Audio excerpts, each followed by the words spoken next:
Thank you, Mr. Speaker. I'd like to thank my colleague, the gentleman from Kentucky, for bringing this important bill to the floor to empower states to protect consumers from higher electric rates and to ensure grid reliability. In fact, when I was in the state legislature back in Michigan, I served as the vice chair of our Energy and Technology Committee and spent a lot of work and a lot of time on that grid reliability and cost issues.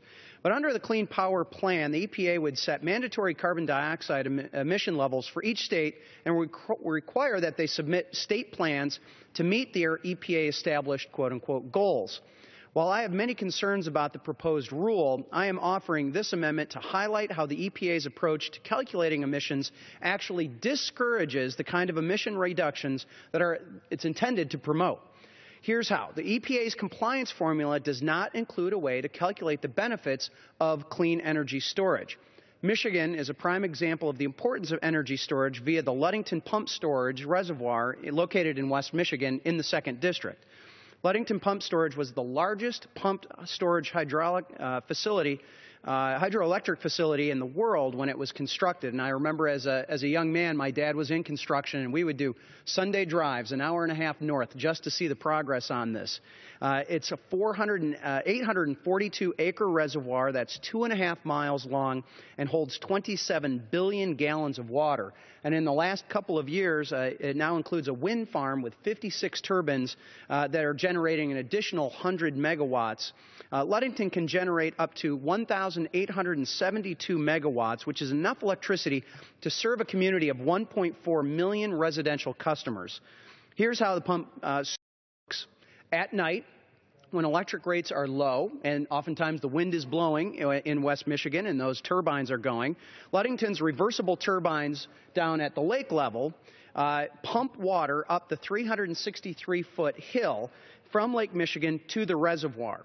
Then during the day, when electric demand is high, the reservoir releases water to flow downhill, and it turns the turbines to make carbon-free electricity. And that is very, very helpful, obviously, especially in the summertime when we have peak times. In fact, when I was in the state legislature, I was standing next to those turbines, and we got the call, or they got the call, that they needed peak electricity because a substation had gone down in southeast Michigan.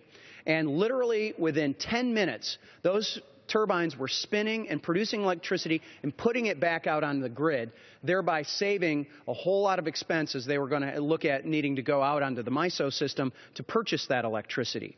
Well, in addition to it being carbon-free, there's no other emissions from being pumped from this storage generation either. And ironically, the proposed rule would penalize states like Michigan and Virginia that have prudently invested in energy storage technology because of the emissions and megawatt hours from plants used to charge the storage system are included in the EPA's equation. However, the megawatt hours discharged from the storage system are not. Thus, according to the EPA, a state's emissions intensity actually increases if they utilize clean storage energy. That's the exact opposite what I hope is the EPA's goal of this rule.